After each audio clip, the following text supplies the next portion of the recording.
So I think it probably goes without saying that as the technology become more advanced today, somehow the physical social relationship kind of widens, right? And I think that's the reason why it seems like mobile chat and mobile messenger has become so popular. Because I think besides using it to keep in touch with your circle of friends, a lot of people I know also using it to reach out to new people, to meet new people as well. Today's track, we're gonna quickly look at maybe a, global view, Asia Pacific view, and then briefly talk about how MiG-33 carved a niche for ourselves, within these territories. I think obviously this is far from the most comprehensive list, right? But that just highlights to you, how fragmented the market is today. You just have so many players, in this space, and the reason being is because there's so much capital, valuation, money going into the space, so everyone now is kind of like fighting for that pole position. And as of today, there's really no single like dominant market leader yet.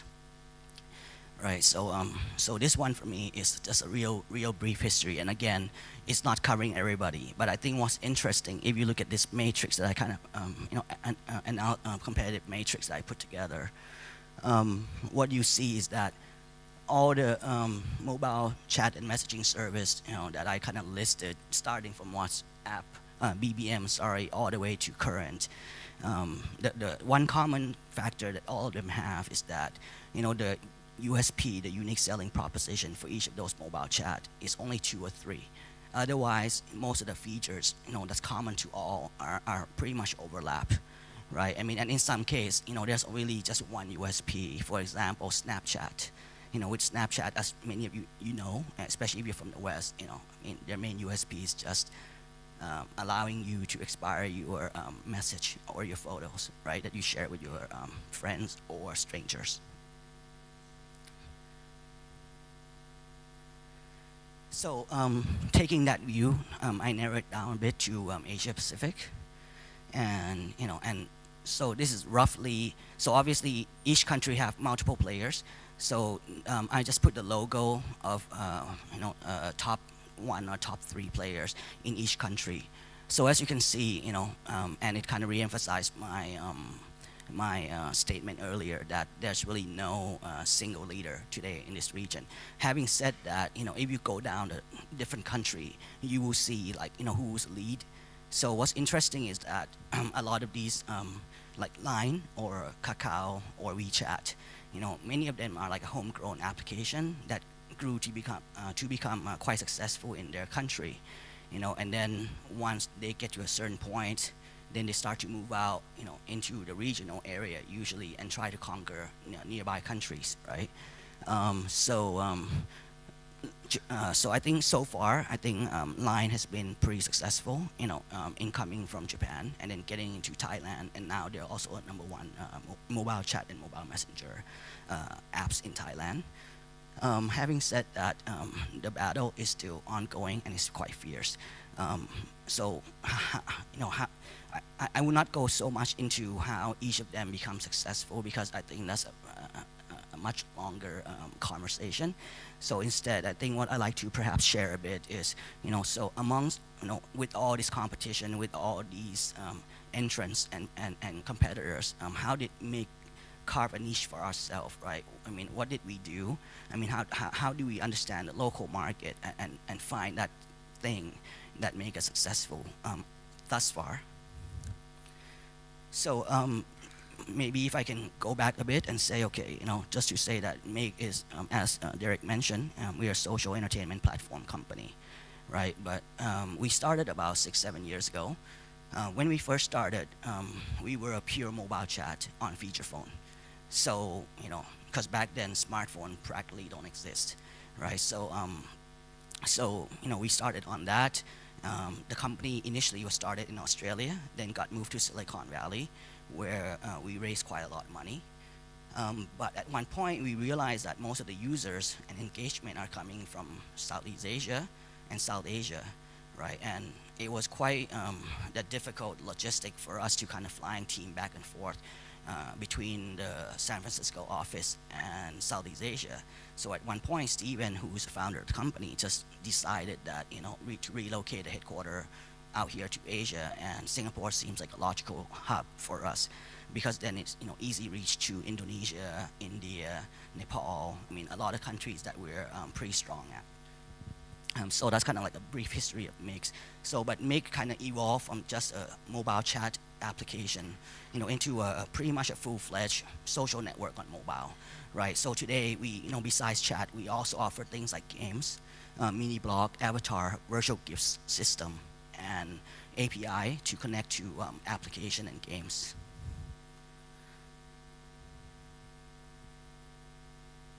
Okay, so I think a lot of presentation, people like to talk and share numbers.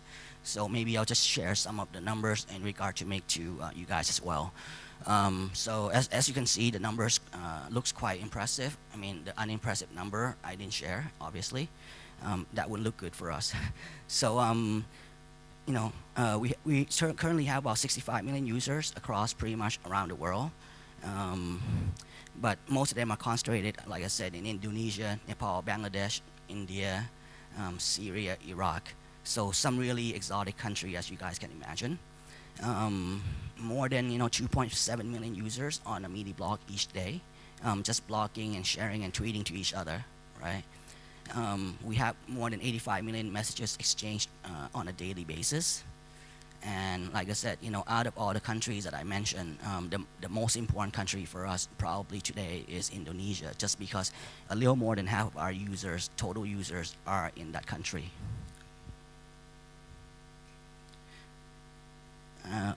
The other big number, which will kind of relate back to my later conversation, actually is we also have over 1 million virtual goods and assets, purchased per day, and that's really important for later slides. So we have 4 offices across Southeast Asia, headquartered out here in Singapore. Obviously, we have office in Jakarta, KL, and Mumbai as well. So these are some of our awesome investors, and I think if you guys are from the Valley, I think some of these names obviously will jump out at you. So I mean, it was really cool that we get investors who believe in us and want to see us succeed. Actually, there are more investors besides the one that you see here, but we're under silence period right now, so we can't announce yet. But I mean, we'll be really excited, hopefully, to announce soon who our next batch of investors are. But it's something that we really are quite excited about because there's a lot of synergy there. Okay, so I think there's a lot of areas that I think that Make 33 found ourselves in that we kind of find a way to succeed. But I think there'll be 2 particular areas I kind of want to talk about. And this is just so we have a bunch of coverage from tech media, tech blogs, and mainstream media. But I think what I like to maybe point out is that besides the fact that we are the good alternative to Facebook channels, I mean, I think that kind of message is becoming more obvious each day, because I think statistically speaking, I mean, we've seen that engagement with Facebook have kind of decreased, while engagement in a more specialized social network like Tumblr, Twitter, and out here in Asia, I mean, Weibo and everything else has increased, right? And obviously, a lot of that traffic is actually shifting to the mobile chat and messenger application as well. But I think the other thing that the economists point out in their 2012 article is, we are probably the only one that have really truly understand how to monetize Indonesia in a massive way. And I'll explain in a bit why.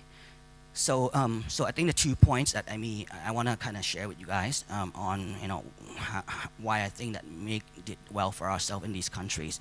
I think number 1 is long tail. I think kind of having this Thai long tail boat would be more cool than having like a typical long tail graph. So I kind of mentioned earlier that we started out on feature phone, right? If you look at these emerging countries that I mentioned, smartphone gets all the glamour, right? I mean, you look at the press, you always see like iOS, Android, the new BlackBerry 10 operating system, Windows 8. But the fact of the matter is this: I think anywhere from 70 to 80% of the phone users today in these emerging markets are still on feature phone, not smartphone. Obviously, the trend is shifting, but I think for the next 2 to 3 years, feature phone will still be a very significant, a players and have a significant impact in these countries. So, while everybody's kind of rushing into the smartphone space, there's still a lot of money to be made in feature phone. So, just something for you to think about. And obviously, that's something that we think about all the time, and that's the reason why pretty much all the users I mentioned, over 65 million that Meek has today, every single one of them, actually I would say 95% of them are on feature phone today. And okay, the reason is also because we haven't launched our smartphone client yet, and it's coming out end of June, by the way. Okay, so on the feature phone side of things, because we understand how important that is, and we understand that in our markets, these are still the majority and dominant device that people use to communicate with one another, we made sure that MiG-33 is compatible with over 7,000 models. So that's quite a lot. But also, that's also the reason why we have such a great footprint in these countries. Okay, the second thing, and this is quite important for us actually, is our merchant program. So you actually, I'm using like this, old school 1960 Tupperware party. And the caption I use is how we learn to solve the last mile payment.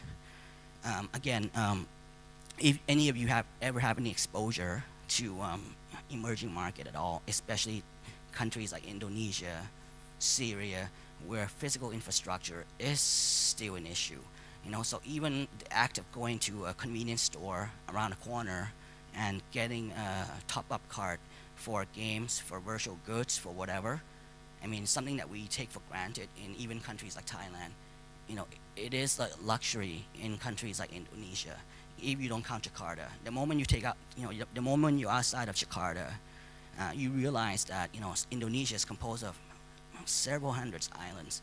I mean, and just having the physical cable going across all these islands are still not there yet. So logistic and everything is still an ongoing challenge, right? So, having people kind of using credit cards and doing things to buy virtual goods is not as easy as you think.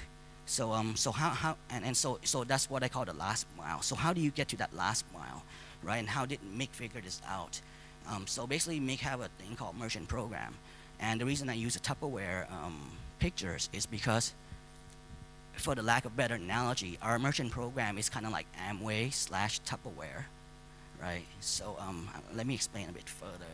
Actually, I'm sorry, I kind of show you the money already, but so our merchant program works kind of like this, right? So we realize that, let's say 1 out of 1,000 of our user, perhaps, or even more, less in terms of ratio, is that those are the guys that actually have credit card or PayPal or bank account, and these are the people, who will tend to become a merchant. And then what they'll do is that, let's say I'm a merchant, right? I will use my PayPal to purchase MiG credits, let's say for $100. And then if you're a user and you play on MiG and you say, what, I want to buy this virtual gifts and send it to a friend, but I don't have enough MiG credits, so I need to top it up. But you don't have any ways to buy these virtual credits because you don't have credit card, you don't have PayPal, you don't have bank account, and 7-Eleven is not close by to you. So what can you do? So one of the things that MiG has a thing called merchant locator. So we will basically help locate the nearest group of merchants next to you. And then what usually happens is that these guys will physically connect to each other, and then then they will meet, and then the one that want to buy will physically hand me the money, and I'm talking about $1, $2 max. So it's a micro transaction. They'll hand me that physical $1, and then I will then transfer my MiG credits from my account to his account, right? So that's one-to-one thing. But the more remarkable thing that we've seen evolve from this is the Tupperware party style thing, where we see merchants in that region or that area somehow organize like a MiG-33 party. And basically what happened is that you have hundreds of MiG members kind of meet up, it's talking about MiG, why it's so great and everything. It's kind of like evangelical revivalist thing, right? And then at the frenzy of everything, then the merchant would be like, okay, who wants to top up? And then you kind of have people like, here, $1 there. And the guy or the lady just basically physically collect money one by one. $1 there, 50 cents here, $2 there. And transfer the credits. It sounds kind of funny, and for some of you who are not familiar with, the challenge out here, it's a bit strange, but you know what? It works, because over 95% of our transaction today comes from merchant program. So, and the ARPU, so the left on my, sorry. So looking at the slide, on my left is our daily ARPU, our monthly ARPU pool in Australian dollars, because Steven is Australian, so we have to use that currency. On the right here is our daily ARPU pool from our user. Comparing to countries like Japan, Korea, it's probably not significant. It doesn't seem significant. But if you have ever tried to monetize from Syria, Bangladesh, Nepal, India, you realize that this is extremely significant. And out of our 100% of our revenue today, 50% comes from virtual goods, 50% come from games related service, right? So those, so in conclusion, basically those are the two areas, and okay, and the rest of the country, sorry, that maybe I should kind of show. All right, got that special effect. So these are all the countries that we actually monetize, so besides all the big 3, 4 that I consistently mention, as you can see, we monetize across some of the strangest countries, and some of them you probably cannot even point out in a map, right? And the good story that I want to share is this thing, unfortunately, right before the civil war in Syria, Syria was actually our number 3 country in terms of monetization, believe it or not. And Syria happens, by accident almost. It was never by our intention. It was never in our strategy to say, okay, we're gonna go to Syria and be the top mobile chat thing there. What we found happen is that these merchants, and also the other thing that some of the merchants, they have a dual role. So one, they're merchants, but the other role that a lot of them take on is called mentorships, where they basically, it's a grassroots thing where they try to get their community, to rally around MiG-33. And what we found is that, Syria happens that way. A lot of these Syrians who lived in Egypt and neighboring Middle East countries, somehow they all went back to Syria, and they start to just drum up the community there to the point where, like I said, at one point, Syria becomes our number 3 countries in terms of monetization and traffic. So, that's just something that I want to share quickly with, because unfortunately you wouldn't have that much time. Hopefully it'll give you a bit more insight into mobile messaging and mobile chat and different challenges, especially in the emerging countries area, and how MiG-33 as a company, found a way to succeed in these rather difficult climate. Since I'm kind of running out of time, I'll take some 1 or 2 questions if possible, if there's any. Does anyone have any question that you'd like to ask? Anybody have a question? Well, I'll start with one to break the ice. So we have a crowd of developers here. What's the number one way you'd like to work with them? How can what developers, how should they use your services? Well, so in one sense, MiG is like a platform, right? So we have our set of SDK and API. So basically, you have games, especially, but other application is also okay. You come talk to us, and there's revenue share structure. Everything's kind of clear cut. But one thing that's slightly different from being a pure platform player is that we also take on certain publishing role, meaning that we also try to actively do marketing push for partners as well, to help with that whole discoverability issue, right? Because I think on any platforms, I think that the number one concerns for any developers and content creator is how do users discover our platform. And and I think we've been pretty good at trying to spread out the love and to our developers and partners, so that their applications get discovered. I mean, our top games on Mig platform today, and their fan page has over 3 million members, I believe. So that's quite good. I mean, and we have consistently been able to push at least 1 to 2 million MAU to your games and application. Great. Anybody else? All right, we appreciate it.